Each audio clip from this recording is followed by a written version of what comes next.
Good morning everyone, welcome to licence concept.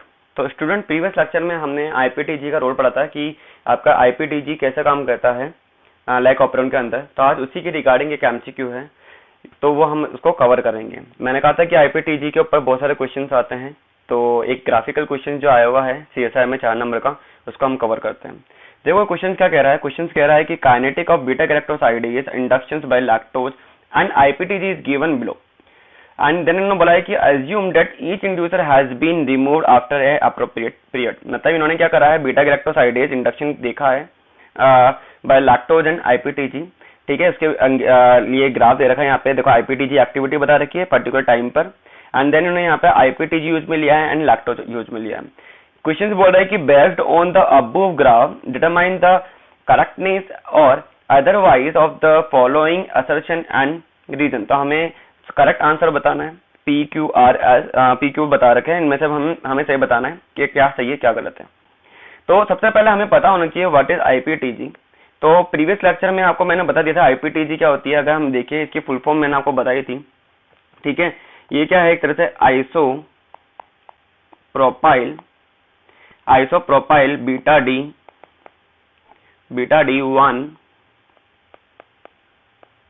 1 थायोगैलेक्टोपाइनोसाइड, या हम इसको बोलते हैं आइसोप्रोपाइल बीटा डी थायोगैलेक्टोसाइड। ठीक है, ये हमारे आईपीटीजी की फुल फॉर्म होती है। इसके ऊपर भी बहुत सारे क्वेश्चंस आ जाते हैं आईपीटीजी के रिगार्डिंग। तो आईपीटीजी और लैक्टोज में क्या डिफरेंस है। अगर अपन देखें lactose in the presence of, अगर आप देखोगे lactose in the presence of beta galactosidase enzyme that is converted into allolactose. और एलोलैक्टोज क्या होता है, एक तरह से इंड्यूसर की तरह काम करता है। किसकी तरह काम करेगा, इंड्यूसर। और आईपीटीजी जो है, आईपीटीजी ये भी क्या होता है, इंड्यूसर। ये भी क्या है, एक तरह से इंड्यूसर ही है। और इंड्यूसर काम क्या करेगा, इंड्यूसर काम क्या करता है, रिप्रेसर प्रोटीन को इनएक्टिव करने का काम करता है। फॉर एग्जांपल अगर अपन देखें, इसको अपन थोड़ा डिटेल में देख लेते हैं। मैंने आपको बताया था कि डीएनए है, यहाँ पर क्या है, प्रमोटर है, यहाँ पर लेक आई की जीन है, रिप्रेसर जीन है, एंड देन प्रमोटर है, ऑपरेटर है, देन लैक जेड,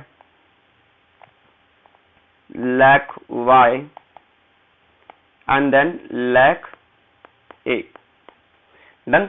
अब देखो यहाँ पे हमें पता है कि जब लेक आई के प्रमोटर के ऊपर आरएनए पॉलीमरेज ने बाइंड किया होगा। कौन है ये, आरएनए पॉलीमरेज।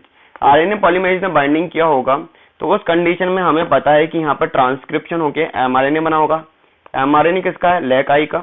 एंड देन यहाँ पे ट्रांसलेशन प्रोसेस के थ्रू यहाँ पे हमने क्या बनाया होगा, यहाँ पे प्रोटीन बनाई है। प्रोटीन का नाम क्या है, रिप्रेसर प्रोटीन। फुल फॉर्म क्या है इसकी, रिप्रेसर प्रोटीन। अब रिप्रेसर प्रोटीन क्या है, अगर हमें पता है रिप्रेसर प्रोटीन क्या है, ये एक्टिव है। तो एक्टिव कंडीशन में repressor protein as we know that they bind it operator region. So RNA polymerase can not able to bind it promoter region. So as we know that कि no gene expression occur, no gene expression occur, मतलब कि आपकी structural gene है वो transcribe नहीं हो पा रही है एंड ट्रांसलेट नहीं हो पा रही है। ठीक है, बट अगर मैं बात करूं कि ये वापस से मैंने डीएनए बनाया, एंड देन यहाँ पे मैंने बनाया प्रमोटर, यहाँ पे मैंने बनाया ऑपरेटर, देन मैंने बनाया यहाँ पर एक तरह से यहाँ पे हम बना रहे हैं क्या, लेकाई का है, लेकाई जीन है।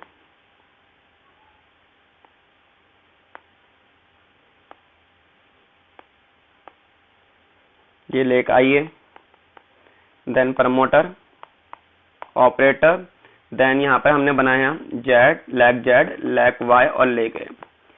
आपको बताया था मैंने कि जब इस लैक जेड वाई ए का, अगर मैं बात करूं यहाँ पर, अगर आरएनए पॉलीमरेज बाइंड करता है स्ट्रक्चरल जीन के ऊपर, एंड देन ट्रांसक्रिप्शन स्टार्ट होता है, एंड यहाँ पे पॉलीसिस्टोनिक एमआरएनए बना, एंड पॉलीसिस्टोनिक एमआरएनए से हमें पता है कि यहाँ पे क्या होगा, ट्रांसक्रिप्शन के थ्रू एमआरएनए बना, ट्रांसलेशन प्रोसेस के थ्रू हम बना के जा रहे हैं 3 प्रोटीन या 3 एंजाइम बोल सकते हैं।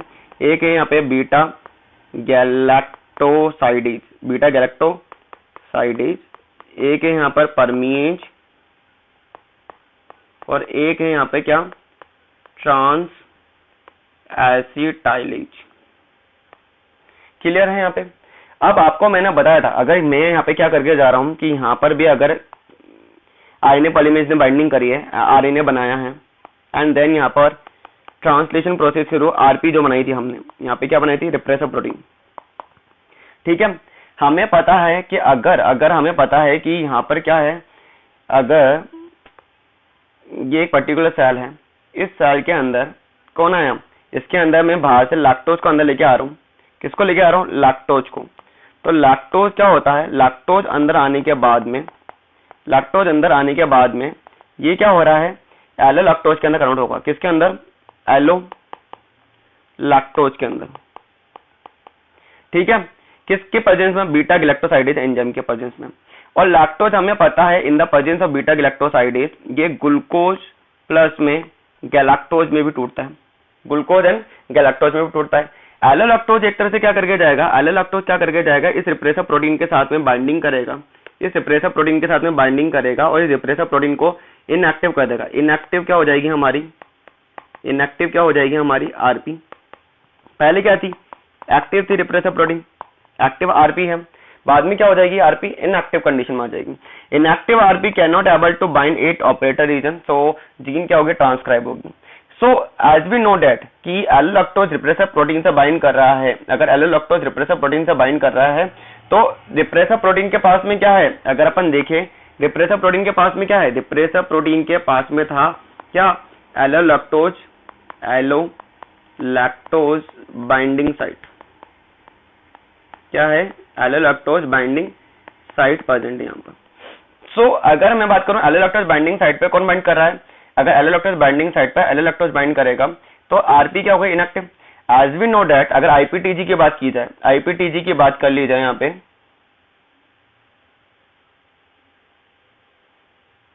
अगर मैं आईपीटीजी की बात करूं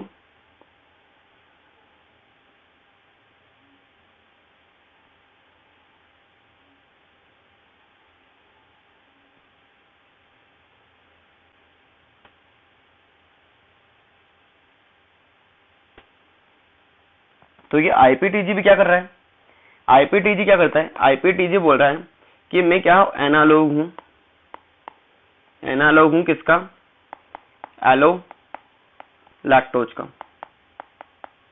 मैं क्या हूं, एनालॉग हूं, मतलब कि उसके जैसे ही दिख रहा हूं।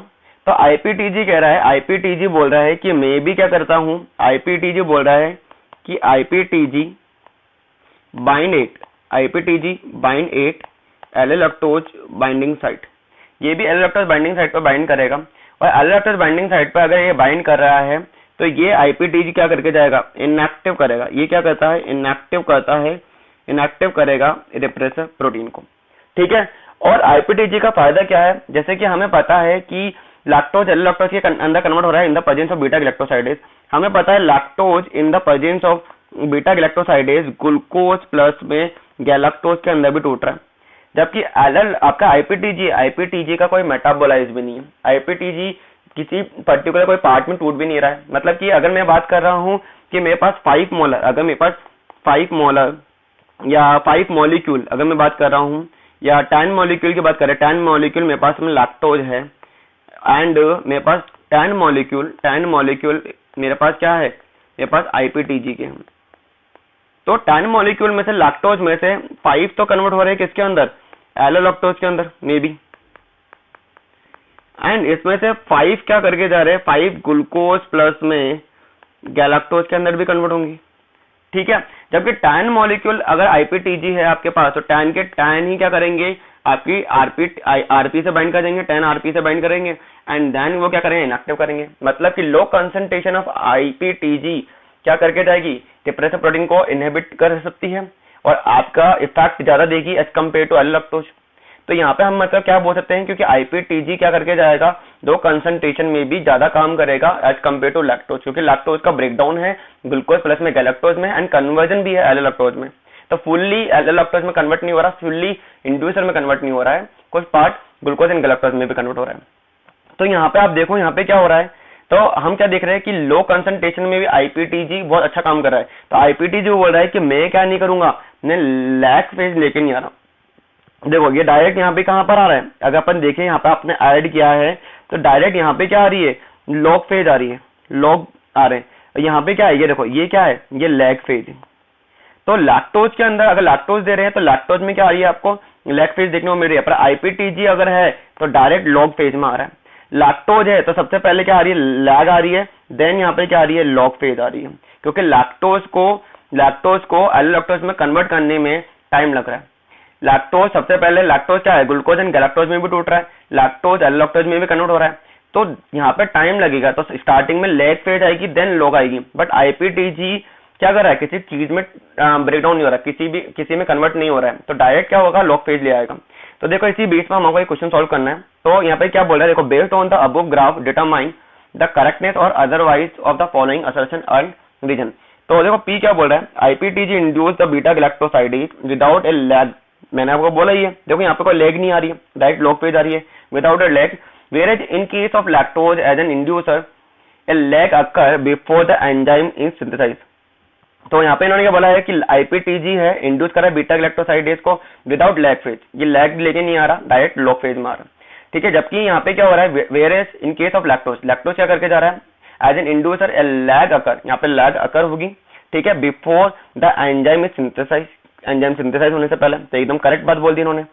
क्यों बोल रहा है कि IPTG directly act as an inducer and therefore no lag is observe, यहाँ पे और no lag is observe, IPTG में लैग ही नहीं आ रहा, डायरेक्ट लॉग फेज आ रहा है, मैं आपको बता ही चुका हूँ। In case of lactose, lactose first convert into allolactose, पहले ही लैक्टोज किस में कन्वर्ट हो रहा है, एल्लोलैक्टोज में भी, which then act as an inducer and therefore lag is observe. ठीक है, तो यहाँ पे हम क्या बोल रहे हैं, आईपीटीजी एज ए काम कर रहा है, इंड्यूसर ही, खुद ही इंड्यूसर है वो।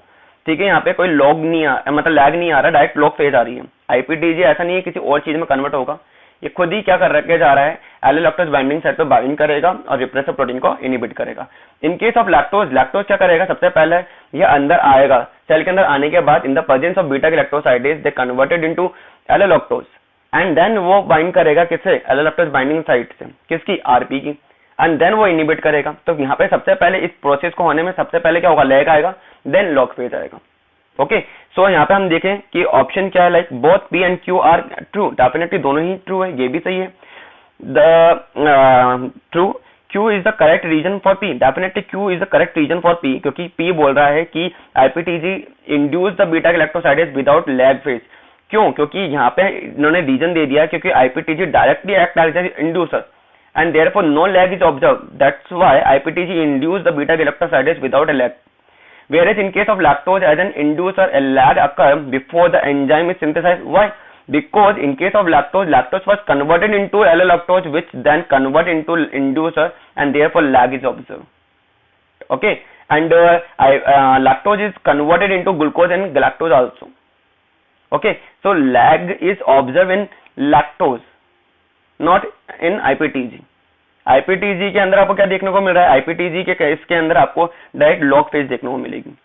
सो यहाँ पे पी एक एकदम करेक्ट बोल रहा है। अगर देखो बी देख लेते हैं, both P and Q are true, Q is not the correct reason for P, गलत बात बोल दी। P is true, Q is false, गलत है।